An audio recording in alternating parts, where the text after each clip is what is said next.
The key felt heavy in my palm, its brass surface gleaming under the reception hall lights. Patricia, my new mother-in-law, beamed at us with an enthusiasm that seemed slightly forced. "Consider it my wedding gift to you both," she said, pressing the key into my hand. "The house is yours now. I'm starting fresh in Florida." My husband Michael stared at his mother. "What? You're moving? When were you going to tell me?" "I'm telling you now, darling." She smoothed her silk dress, avoiding his eyes. "The papers are already signed on my new condo. I leave tomorrow morning." Tomorrow, our wedding day, and she drops this bomb. But that was Patricia Chin, always doing things her own way. Consequences be damned. "Mom, this is crazy. The house has been in our family for generations. And now it's yours." She smiled that enigmatic smile I'd never quite trusted. "Just be careful in the attic. Some things are better left undisturbed." Before either of us could respond, she disappeared into the crowd of wedding guests, leaving us holding a key and more questions than answers. "Well," I said, trying to lighten the mood, "at least we don't have to house hunt." Michael didn't laugh. He was still staring after his mother, his face troubled. "Something's not right, Sarah. She's been acting strange ever since we got engaged." He wasn't wrong. Patricia had always been difficult, polite but distant with me, protective of Michael to the point of possessiveness. But lately, she'd been different, distracted, almost nervous. "Let's check out the house tomorrow," I suggested, "after she leaves." Michael nodded slowly. "Yeah, maybe we'll find some answers there." We should have known it wouldn't be that simple. Nothing with Patricia ever was. The next morning, we pulled up to the familiar Victorian house where Michael had grown up. It stood 3 stories tall, its gray-blue paint weathered, but elegant, wraparound porch still graceful despite needing repairs. I'd always loved this house, even if Patricia's presence had made visits somewhat tense. "Her card's gone," Michael noted, pulling into the driveway. "She really did leave." The house key slid into the lock smoothly, but something felt off the moment we stepped inside. The furniture was gone. All of it. The antique tables, the Persian rugs, the oil paintings that had hung on these walls for decades. Even the curtains had been removed, leaving empty windows staring at us like vacant eyes. "What the hell?"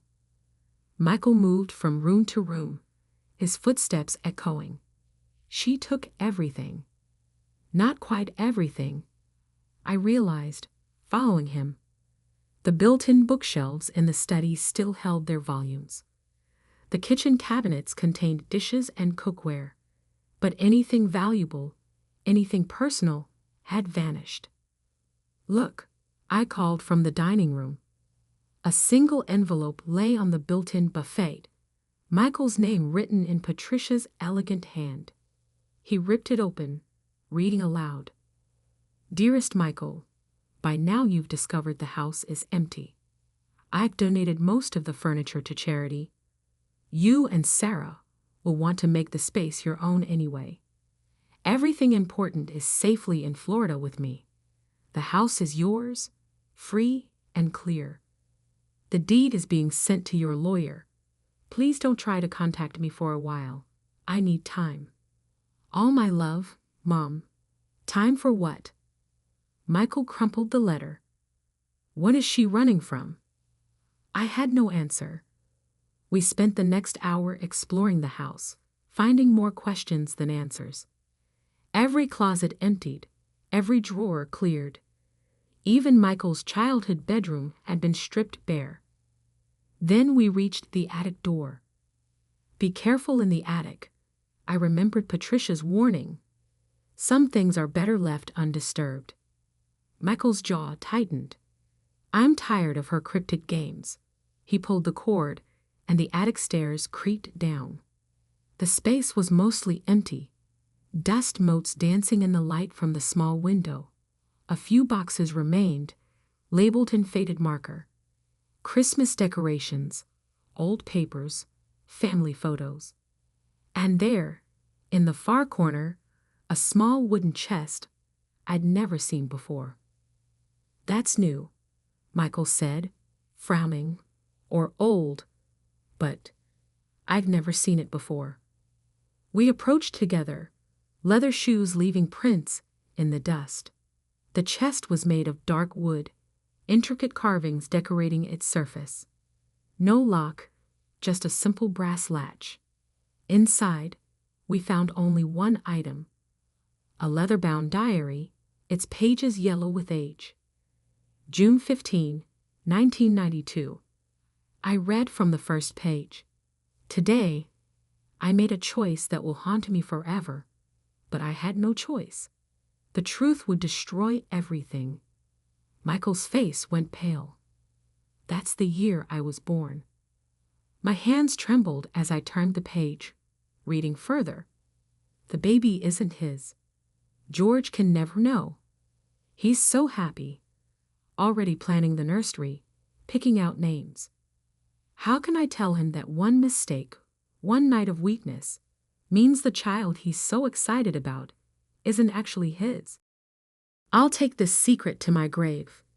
No one can ever know that Michael's real father is—" "Stop." Michael's voice cracked. "I can't. I need air." He stumbled toward the attic stairs, leaving me holding the diary that had just shattered his world. George Chen had died when Michael was 12, a heart attack at his law office. He'd been, by all accounts, a devoted father who doted on his only son. Michael had grown up believing he was exactly like his father. Same analytical mind, same dedication to justice that had led him to become a prosecutor. But if the diary was true, I followed Michael downstairs, found him sitting on the porch steps, head in his hands. "It could be a fake," I offered. "Some kind of bizarre mind game." He laughed bitterly. "You know my mother. She doesn't do anything without a reason." He looked up at me, eyes red. All these years, everything I thought I knew about myself. I sat beside him, taking his hand. "This doesn't change who you are." "Doesn't it? My whole life, I've tried to live up to my father's legacy, to make him proud. And now you're still the same person you were yesterday, the same man I married, the same dedicated prosecutor who fights for justice." He squeezed my hand but said nothing. Back in the attic, I read more of the diary while Michael paced the dusty floors. Patricia's words painted a picture of a troubled marriage, a moment of weakness with a colleague, the devastating realization of pregnancy. She'd convinced herself telling the truth would destroy her family, so she buried it deep. But there was more. August 3, 1992. Robert keeps calling. Says he has a right to know about his child. I've told him to stay away, that the baby is George's, but he won't listen. Says he'll tell George himself if I don't. I'm terrified. "Robert?" Michael stopped pacing. "Robert who?" I turned more pages, scanning entries. "Wait. Here. September 1992. Robert Matthews finally agreed to stay away. The money helped. Nearly emptied my trust fund, but it was worth it to protect my family. He signed papers giving up any claim to the baby." "Matthews?" Michael's face went even paler. Not Judge Robert Matthews?" I looked up sharply. "The one you clerked for after law school." He nodded slowly. He took a special interest in my career. Mentored me. Said he saw something of himself in me. His laugh was hollow. I guess now I know why. The pieces were falling into place. Patricia's increasing anxiety as Michael's career brought him into contact with Judge Matthews. Her sudden decision to leave town just as Matthews was retiring and moving back to the area. "There's more," I said quietly, still reading.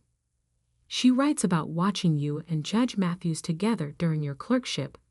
How guilty she felt seeing the connection between you, knowing she was the only one who understood why." "Stop." Michael's voice was raw. "I can't. I need to process this." We left the diary in the attic, locked up the empty house, and drove home in silence. What should have been our first day as newlyweds instead felt heavy with secrets and lies. That evening, as we sat in our apartment surrounded by wedding gifts we hadn't opened yet, Michael finally spoke. "I'm going to confront her." I looked up from the thank you note I'd been pretending to write. "Are you sure?" "I need answers. Real ones. Not just what's in that diary." He pulled out his phone. "Her new address has to be on the deed paperwork, right?" "Michael, wait." I covered his hand with mine. "Maybe we should take some time. Think this through. I've had a lifetime of lies. I'm done waiting." But when he called his lawyer, we hit our first obstacle. The deed hadn't been filed yet. No paperwork had been submitted at all. "What do you mean? No paperwork?" Michael demanded. "She said it was all handled." More calls followed. Patricia's phone was disconnected. The realtor who'd supposedly handled her Florida condo purchase didn't exist. Every lead we followed evaporated like smoke. "She's running," Michael realized. But from what? Or who? I thought about the diary entries, the mentions of Robert Matthews, the timing of everything. "When does Judge Matthews officially retire?" I asked. "Next week. There's a big retirement party." Michael's eyes widened. "You think she's afraid he'll finally tell the truth? Or that you'll figure it out yourself, now that you'll be seeing more of him socially instead of just professionally?" Michael was already reaching for his keys. "We need to talk to him. Now. It's almost midnight." "I don't care. I need answers." I couldn't argue with the desperation in his voice. Within minutes, we were in the car, heading toward the affluent suburb where Judge Robert Matthews lived. The house was dark when we arrived, no cars in the circular driveway. "Maybe this isn't such a good idea," I started to say, but Michael was already out of the car, striding toward the front door. Before he could ring the bell, a voice called from the darkness. "I wondered when you'd come." We both spun around. Judge Matthews stepped out of the shadows by the garage, still wearing his court suit despite the late hour. "Your mother called," he said quietly. "Told me about the diary." Michael's hands clenched into fists. "So it's true?" The judge nodded slowly. "You can see it, can't you? The resemblance? Everyone always said you looked just like George. But," he gestured to his own face, "the same strong jaw, the same deep-set eyes that I suddenly realized Michael shared. Why didn't you ever tell me? Your mother made me promise. Said it would destroy your relationship with George, with the whole Chen family. And she was right. George was a better father than I could have been." "That wasn't your choice to make." Michael's voice shook with anger. "Either of you." "No," Matthews agreed. "It wasn't. But we thought we were protecting you." "Protecting me?" "By lying to me my entire life." A car turned onto the street, headlights sweeping across us. Matthews stepped back into the shadows. "Not here," he said urgently. "Come inside. There's more you need to know." We followed him into the house, into a study lined with law books and framed photographs. And there, on his desk, sat an identical diary to the one we'd found in Patricia's attic. She wasn't the only one who kept records. Matthews said quietly, "Sit down, Michael. This is going to be a long night." Judge Matthews pulled his own diary from the desk drawer, its leather binding worn with age. "Before I show you this, you need to understand something. Your mother isn't just running from the truth about your parentage. She's running from something much worse." Michael sat rigid in the leather armchair, his face a mask of controlled emotion. "What could be worse than lying to me my entire life?" Matthews sighed heavily. "The night you were conceived, it wasn't just a simple affair. Your mother came to my office late one evening, distraught. George had discovered some discrepancies in the family trust accounts. Money missing, unexplained transfers. He was planning to launch an investigation." "What does this have to do with anything?" Michael demanded. "Everything." Matthews opened his diary. "Your mother was embezzling from the family trust. Had been for years, covering her tracks with fake investments, doctored statements. George was close to discovering it all. She came to me for legal advice. One thing led to another." He shook his head. "But that's not the worst part." I reached for Michael's hand, felt it trembling in mine. "When George confronted her about the missing money," Matthews continued, "she panicked. Told him she'd discovered one of his law partners was stealing from client accounts, that she'd been gathering evidence. She forged documents to frame him. The partner was disbarred, went to prison, committed suicide 6 months later."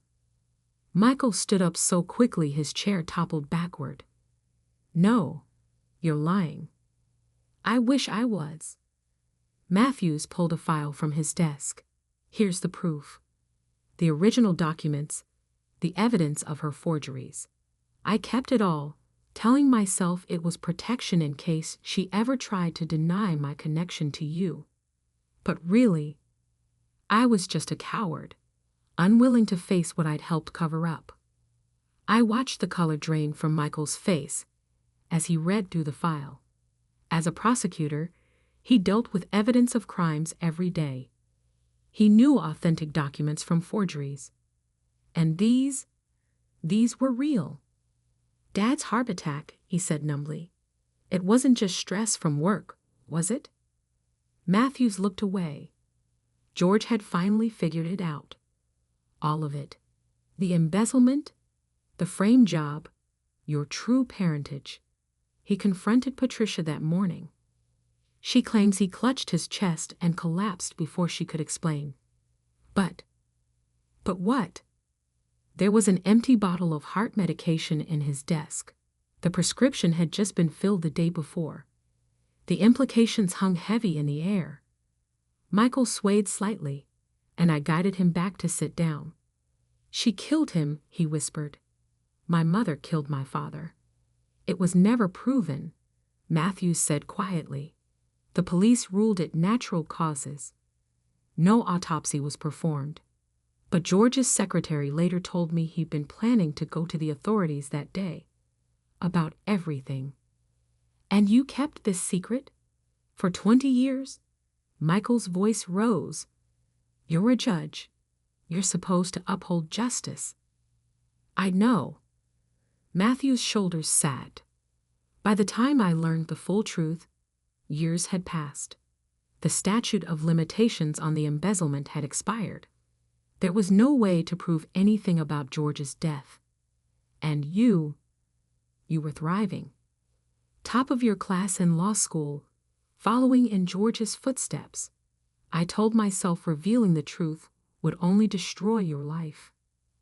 Like you destroyed that other man's life. The partner who went to prison? Matthews flinched. I didn't know about that part until later.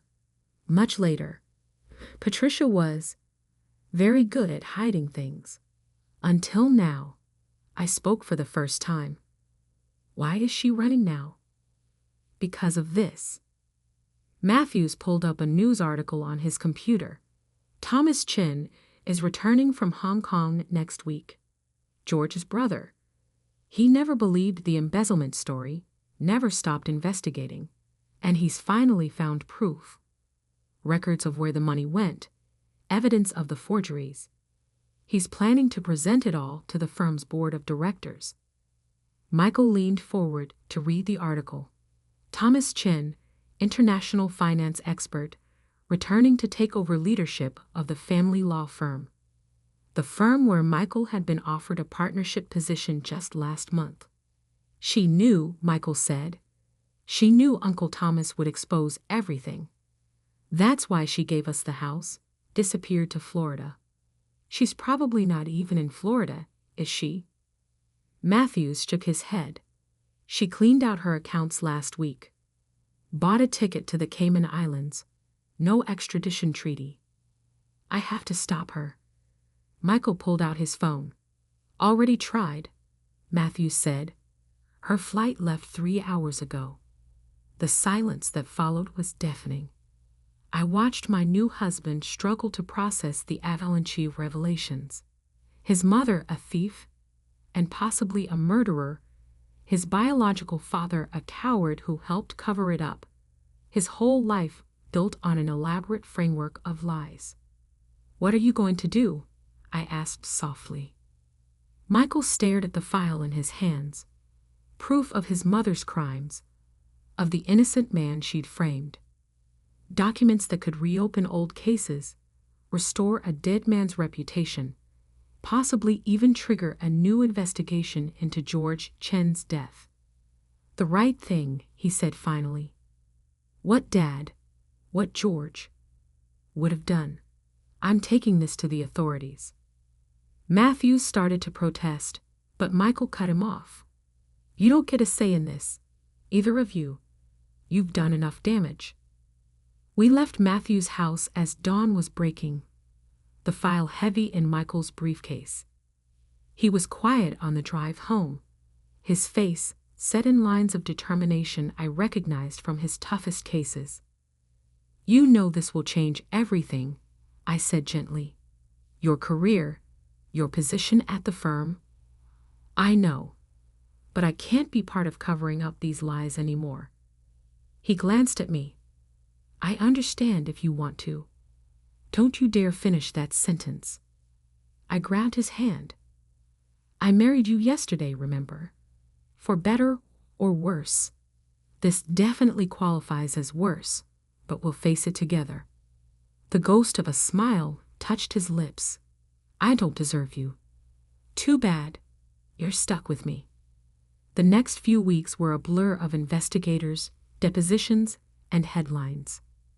Michael turned everything over to the state attorney general's office, recusing himself from any involvement due to conflict of interest.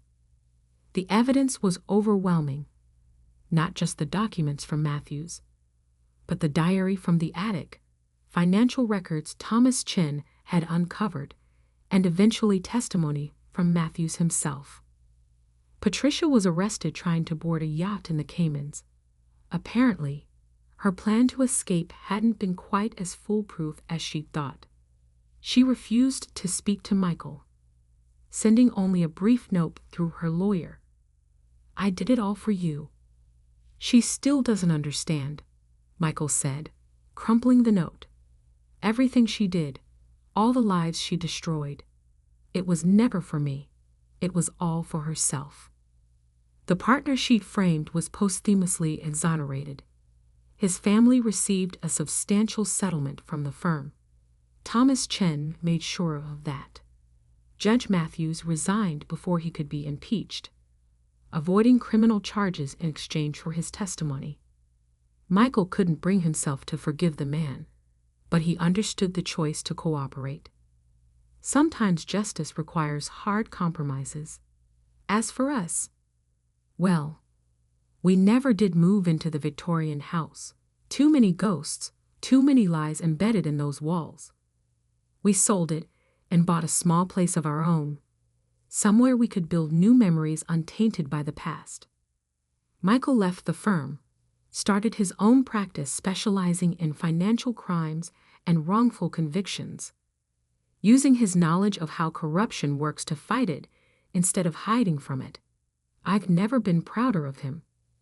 The diary that started it all still sits in a box in our closet. Sometimes I catch Michael staring at it, like he's trying to understand how his whole life could have been built on such an elaborate deception. You know what I think? I told him one night, about a year after everything happened. I think George knew about you being Matthew's biological son. I mean, he had to have noticed the resemblance. But he chose to be your father anyway, chose to love you and raise you to believe in justice and truth. That's what made him your real father, not DNA, but choice. Michael was quiet for a long moment. You really think so? I do, and I think he'd be proud of what you did, of choosing truth over lies, justice over family loyalty. You're his son in all the ways that matter. Patricia was sentenced to 15 years for the embezzlement and fraud. The investigation into George's death was reopened, but there wasn't enough evidence to prove anything beyond reasonable doubt. Some mysteries remain unsolved. 2 years after our wedding day, we finally had the celebration we should have had then, a renewal of vows, surrounded by true family and friends. Thomas Chen stood in as Michael's best man. Matthews wasn't invited. As we exchanged rings again, I looked at my husband, this man who had faced the destruction of everything he thought he knew about himself and emerged stronger, more committed to truth and justice than ever. For better or worse, I repeated, meaning it even more now than the first time. For truth and justice, he added with a small smile. And love, I finished. Always love. Because in the end, that's what saves us, not the lies we tell to protect ourselves, but the truth we face together, and the love that helps us survive it. The Victorian house was eventually torn down, replaced by a community center that offers free legal aid to those who need it most. Michael volunteers there sometimes, helping people navigate the complex legal system that once helped hide his mother's crimes. Life has a way of coming full circle sometimes. Last week, we found out I'm pregnant. Sitting in the doctor's office, looking at the ultrasound, Michael squeezed my hand. No secrets, he said quietly. We tell them everything, age appropriate of course, but no lies. No lies. I agreed. Just love. Because that's the real legacy we want to pass on. Not money or property or even a prestigious family name, but the simple, powerful truth that love combined with honesty is stronger than any convenient lie.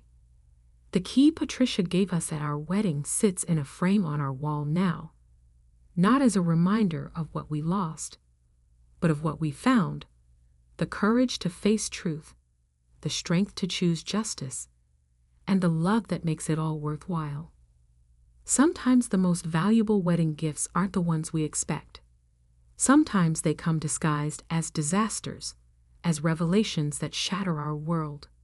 But if we're brave enough to face them, to build something new from the ruins of what we thought we knew, they can lead us to exactly where we need to be. Michael keeps a picture of George on his desk, not because of biology or obligation, but because of choice. Because every day, he chooses to honor the man who taught him about justice and integrity, who loved him enough to keep loving him, even knowing the truth. That's the thing about family. Real family. It's not about blood, or DNA, or even shared history. It's about the choices we make every day, to love and support each other, to fight for what's right, to face hard truths together. The house key led us to truth. The truth led us to justice. And justice, somehow, led us home. Not to a Victorian mansion full of secrets, but to each other, and to the kind of love that's strong enough to survive any revelation. Sometimes that's all the legacy we need.